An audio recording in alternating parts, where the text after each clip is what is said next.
오늘 말씀은 디모데전서 1장 1절로 11절까지 말씀입니다. 우리 함께 읽겠습니다. 우리 구주 하나님과 우리 소망이신 그리스도 예수의 명령을 따라 그리스도 예수의 사도된 바울은 믿음 안에서 참 아들 된 디모데에게 편지하노니 하나님 아버지와 그리스도 예수 우리 주께로부터 은혜와 긍휼과 평강이 내게 있을지어다. 내가 마게도냐로 갈 때에 너를 권하여 에베소에 머물라 한 것은 어떤 사람들을 명하여 다른 교훈을 가르치지 말며 신화와 끝없는 족보에 창념치 말게 하려 함이라. 이런 것은 믿음 안에 있는 하나님의 경륜을 이룸보다 도리어 변론을 내는 것이라.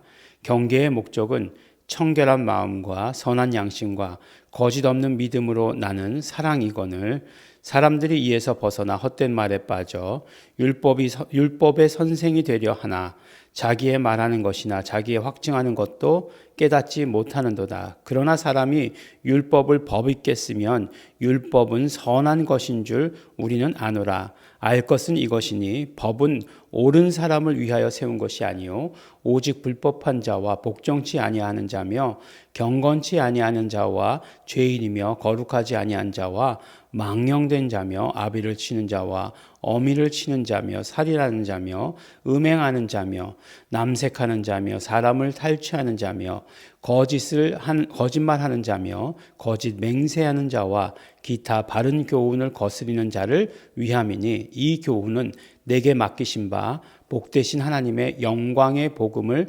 조침이니라. 아멘. 오늘부터 이제 우리 디모데 전서의 말씀입니다. 디모데 계속해서 우리가 그 사도 바울의 전도 여행 그리고 편지들에서 또 지난주까지 어제까지 우리가 함께 나눴던 말씀 데살로니가 전후서 말씀이지 않습니까? 거기에서도 디모데가 계속해서 이렇게 나타나는 것을 우리가 보게 되었죠. 그래서 디모데는 사도 바울의 동역자이자 아들같이 여기는 동역자.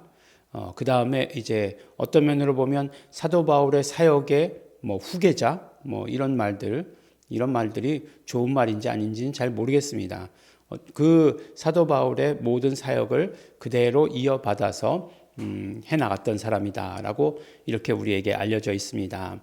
우리가 아는 것처럼 사도 바울이 아들이다라고 이렇게 얘기하는 것은 진짜 아들은 아니죠. 사도 바울은 결혼하지 않은 것으로 우리에게 알려져 있기 때문에 진짜 아들은 아니에요. 사도 바울이 이 디모데를 언제 픽업했는가? 디모데를 만난 것은 사도 바울의 1차 전도 여행 때 만났죠. 루스드라와 더베 지역에 전도하러 갔다가 이제 디모데를 만나게 되는 거죠. 근데 디모데는 이렇게 모친 쪽으로는 유대인이고 부친은 헬라인이었어요. 그럼에도 불구하고 나중에 이 디모데는 할례받게 하죠.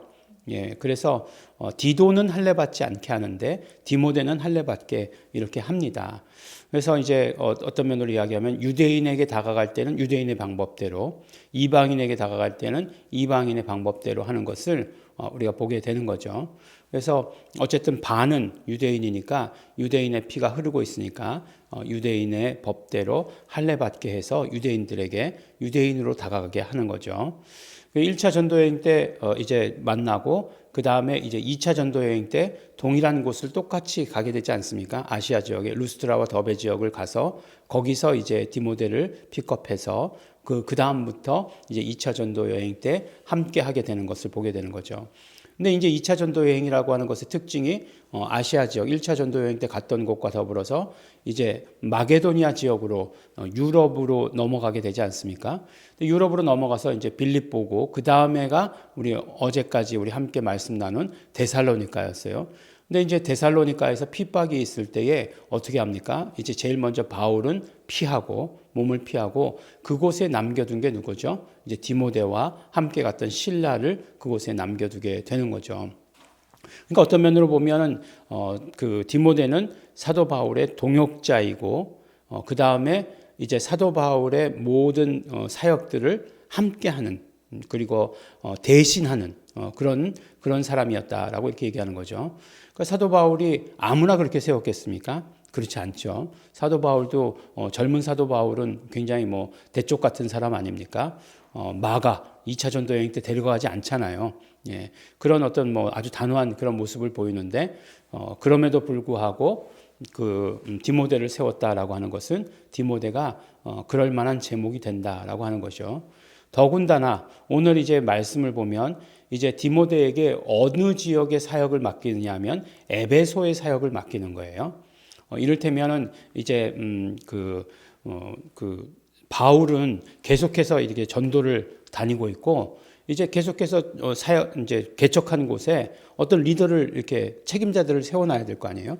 근데 에베소의 책임자를 누구를 세우느냐? 바로 디모데를 세운다라고 하는 사실을 알게 됩니다. 그래서 이제 디모데는 마지막까지 에베소에서 이렇게 사역하게 돼요. 근데 이제 그때 당시에 고대의 5대 도시 중에 하나가 에베소거든요. 그러니까 에베소가 굉장히 큰 도시였고 굉장히 비중이 컸겠죠. 더군다나 사도 바울도 에베소에서 몇 년이나 있었어요. 3년간이나 에베소에 머무를 정도로 그렇게 에베소에서의 사역의 비중이 컸다는 것입니다. 그러니까 3차 전도 여행까지의 기간 중에 많은 부분을 고린도와 에베소에서 보낸 것을 알게 되죠. 1년 8개월, 1년 6개월을 보내고 그 다음에 여기서 3년을 보냈으니까 굉장히 오랜 시간을 보내게 되는 거죠. 뭐 거기서 전도 여행이다라고 이렇게 얘기할 수 없을 만큼 정착했다라고 얘기해도 될 만큼 그렇게 오랜 시간을 보내게 되는 거죠. 물론 3년이라고 하는 시간은 금방 지나갑니다. 금방 지나가기 때문에 그게 뭐 긴 시간이었다 이렇게 얘기할 수는 없지만 계속해서 연속되는 사역을 이제 디모데를 통해서 하도록 이렇게 하는 것이죠. 그러니까 그런 어떤 뭐 바울을 대신한 그런 역할들, 그 다음에 가장 중요한 곳에 그런 어떤 사역을 맡기신 것들, 이런 것들을 통해서 디모데가 사도 바울을 잇는 그런 사역자인 것을 우리가 잘 알 수 있겠죠. 그래서 디모데에게 많은 사역에 필요한 조언들을 해주는 편지가 무엇이냐? 바로 디모데전서와 후서, 그 다음에 이제 목회서신이라고 부르는 것들이 이제 그 다음에 이제 디도서가 목회서신이라고 이렇게 부르게 되는 것입니다. 그래서 이제 뭐 우리가 이제 간략한 그런 역사를 우리가 알게 되었죠. 그래서 보니까 오늘 3절에 보니까 내가 마게도냐로 갈 때 너를 권하여 에베소에 머물라 한 것은 라고 이렇게 얘기하고 있어요. 그러니까 에베소에 머물러서 사역하게 되는 거죠. 그리고 나서 보면 이제 에베소라고 하는 그런 지역의 특징에 대해서 이제 우리가 금방 알 수 있게 되는 거죠. 신화와 끝없는 족보에 창념치 말게 하려 함이라라고 이렇게 얘기하고 있어요. 근데 이제 보니까 이제 어떤 사람들이 에베소의 믿는 사람들의 배경이 되었을까라고 이렇게 생각해 보면 그곳에 있는 유대인들이었겠죠. 유대인들. 그 다음에 이제 유대인들이 예수를 믿는다는 것이 그렇게 쉬운 일은 아닌 거예요. 그렇지만 그들이 믿게 되었을 때에는 굉장히 큰 영향력이 있죠. 그런데 또 한 가지 이제 잘못된 길로 인도하려고 하는 사람들이 있었어요. 그것이 무엇이냐면 바로 율법에 집착하는 사람들이죠. 그래서 예수로 구원받는다. 그러나 율법을 지켜야 된다. 율법도 지켜야 된다. 라고 하는 거죠. 뭐 51대 49였는지 50대 50이었는지는 모르겠지만 율법의 비중을 그렇게 굉장히 중요한 것으로 여겼다라고 하는 것이에요. 사도 바울은 근데 율법에 대해서 부정하진 않아요. 부정하진 않지만 그러나 율법이 다가 아니다라고 하는 것을 말하는 거죠. 그래서 이제 사도 바울이 디모데가 계속해서 사역하고 있는데 이제 사도 바울이 사역할 때에도 흔들려고 하는 사람들이 많았는데 디모데가 리더가 되었을 때 흔들려고 하는 사람이 없겠습니까? 있었겠죠. 똑같은 사람들이 똑같이 흔들려고 했다는 것이에요. 그런데 이제 흔들려고 하는 사람들의 요지는 그거죠. 옳다, 내가 옳다는 거죠. 내가 옳다는 것을 가지고 이제 흔들려고 했던 것이죠. 그것에 대해서 어떻게 되느냐? 이제 율법이 무엇인가에 대해서 이야기해 주시는 거죠. 율법과 복음의 차이를 이야기해 주시면서 결과적으로 강조하는 이야기는 뭐예요? 너는 복음에 흔들리지 말고 굳게 서 있어야 된다라고 하는 것을 말씀해 주시는 거죠. 그러면서 율법에 대해서 이야기해 주시는데 율법이라는 것, 법 있게 쓰면 율법이 선한 것이다. 언제나 이야기하잖아요. 율법은 선한 것이다라고 사도 바울은 이야기해요. 당연히 그렇겠죠. 이게 율법이라고 하는 것이 누가 주신 법이에요? 하나님께서 주신 법인데 뭐 율법은 악법이지만 악법도 법이기 때문에 지킨다? 이런 것은 결코 아니에요. 하나님께서 율법을 주신 분명한 뜻이 있는 거죠. 근데 법이라고 하는 것은 항상 어떤 테두리 같은 거예요. 그래서 이렇게 이 테두리를 벗어나지 못하게 하는 것이 법이죠. 그러니까 중심으로 모이게 하는 그런 의도보다 이 테두리를 벗어나지 않게 하는 것이 법이에요. 여기까지는 안 된다라고 하는 것이 법이라는 거예요. 그러니까 선한 법이기 때문에 거기까지 이르는 사람들에게 있어서는 사실은 그건 아닌 거죠. 근데 거기까지 이르는 사람들이 있는 거죠. 어떤 사람들이요? 불법한 자, 복종치 않는 자, 경건치 아니한 자, 이런 사람들, 거룩하지 않은 자, 망령된 자, 거기다가 아비를 치는 자, 어미를 치는 자, 살인하는 자, 그다음에 음행하는 자, 그다음에 남색하는 자. 남색하는 자는 이제 동성애를 말하는 거죠.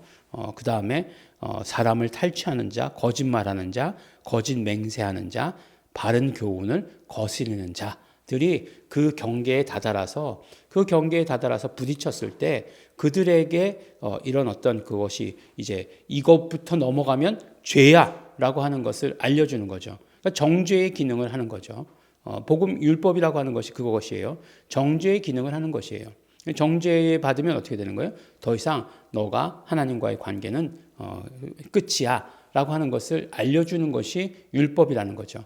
그것 자체로 어떤 구원을 얻는 것은 아니에요.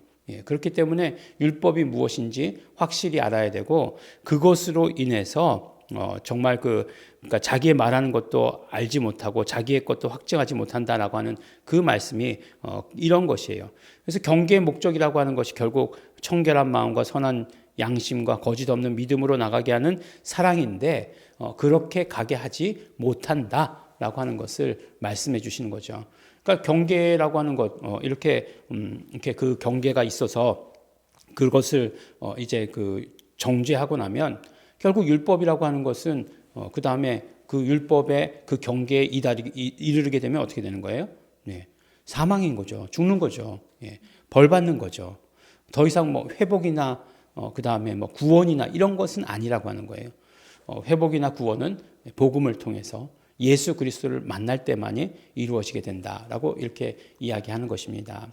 그래서 언제나 복음 가운데 서야 된다라고 하는 그 말씀. 지금 에베소의 상황이 이제 사실은 이런 것들 말고도 또 굉장히 많은 이단 사상이 들어올 거거든요. 이제 이단 사상. 처음에는 뭐 기독교가 예수 믿는 게 이단 사상이었겠죠. 유대인들에게 있어서는. 하지만 이제 우리가 올바로 이제 믿음 위에 서면 다른 것들이 틈타는데 그런 모든 것들 가운데서 가장 첫 번째 것들 조심하고 경계해야 되고 그러기 위해서 어떻게 해야 되느냐? 복음에 더 분명하게 굳게 서야 된다라고 이렇게 말씀해 주시고 계십니다. 그래서 복음 위에 굳게 서라라고 하시는 말씀으로 편지를 시작하는 것을 우리가 들을 수 있습니다. 우리 예일중앙교회 성도 여러분들도 언제나 복음 위에 항상 굳게 서야 합니다. 우리가 그 복음 위에 굳게 서는 것을 그치지 아니하시는 우리 성도 여러분 되시기를 예수 이름으로 축원합니다. 기도하겠습니다. 하나님 아버지 감사합니다. 우리로 언제나 복음 위에 굳게 서는 자들 되게 하여 주시옵소서. 그 어떤 것들도 우리가 서 있는 이것을 흔들지 못하도록 성령님 지켜주시고 보호하여 주시옵시고 우리가 그런 결단이 우리에게서 먼저 있을 수 있도록 축복하여 주시옵소서. 감사드립니다. 예수님 이름으로 기도드렸습니다. 아멘. 그러므로 우리 이 시간에 기도하실 때 우리가 온전히 복음 위에 서는 자 될 수 있도록 하여 주시옵소서. 굳건히 서는 자 되게 하여 주시옵소서. 성령님의 인도하심을 구합니다. 성령님 충만케 하여 주시옵소서. 다 같이 통성으로 기도하시겠습니다.